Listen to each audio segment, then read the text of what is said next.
ରେ ଶୋଇଲା ସମୟରେ ଯଦି ସ୍ୱାମୀ ସ୍ତ୍ରୀଙ୍କ ଭିତରେ ଝଗଡ଼ା ହେଉଛି କି ବେଡରୁମ୍ରେ କିମ୍ବା ଆପଣଙ୍କର ଶୟନ କକ୍ଷରେ, ତାହେଲେ ଆପଣଙ୍କର ଦେଖନ୍ତୁ ଯେ କ'ଣ ନା ନୈଋତ୍ୟ କୋଣ ଅର୍ଥାତ୍ ଯାହାକୁ ଆମେ କହୁଛେ ଦକ୍ଷିଣ ପଶ୍ଚିମ, ଯାହାକୁ କହୁଛେ ଆମେ ସାଉଥ୍ ୱେଷ୍ଟ, ସେ ଦିଗରେ ନିଶ୍ଚିତ ରୂପେ କିଛି ନା କିଛି ବାସ୍ତୁଦୋଷ ଅଛି, ଯାହାଫଳରେ ଏ ପରିଶାନୀ ଆପଣଙ୍କୁ ଦେଖିବାକୁ ମିଳୁଛି। ଯଦି ଏଭଳିଆ ପରିସ୍ଥିତି ଅଛି ତାହେଲେ ଆପଣ କ'ଣ କରିବେ, ଚେକ୍ କରିବେ ଆପଣଙ୍କର ଶୌଚାଳୟ ନୈଋତ୍ୟ କୋଣର କେଉଁ ଦିଗରେ ଅଛି, ନୈଋତ୍ୟ କୋଣର କେଉଁ ଦିଗରେ ଅଛି। ଯଦି ଏଭଳିଆ ପରିସ୍ଥିତି ଅଛି ତାହେଲେ ତାର ଉପାୟ କରନ୍ତୁ, ପୁରୁଣା ଏପିସୋଡ଼ ଭିଡ଼ିଓ ଦେଖି ଆପଣ ଉପାୟ କରନ୍ତୁ।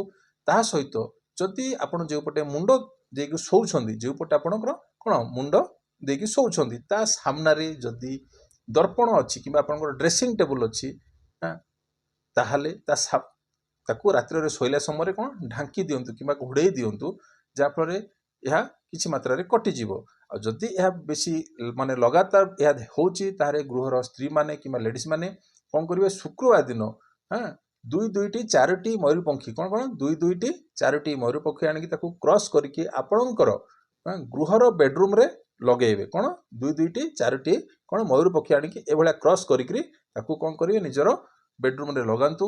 ଆଉ ତା ସହିତ ଶୁକ୍ରବାର ଦିନ ଲେଡ଼ିଜ୍ ମାନେ କ'ଣ କରିବେ, ଧଳା କନିଅର ପୁଷ୍ପ ମା ଦୁର୍ଗାଙ୍କୁ ଅର୍ପଣ କରନ୍ତୁ, ଯାହାଫଳରେ ଏଇ ଯେଉଁ ପରିଶାନୀ ଆସୁଛି କିଛି ମାତ୍ରାରେ ଏହା କ'ଣ ଦୂରୀଭୂତ ହେବ। ଏହା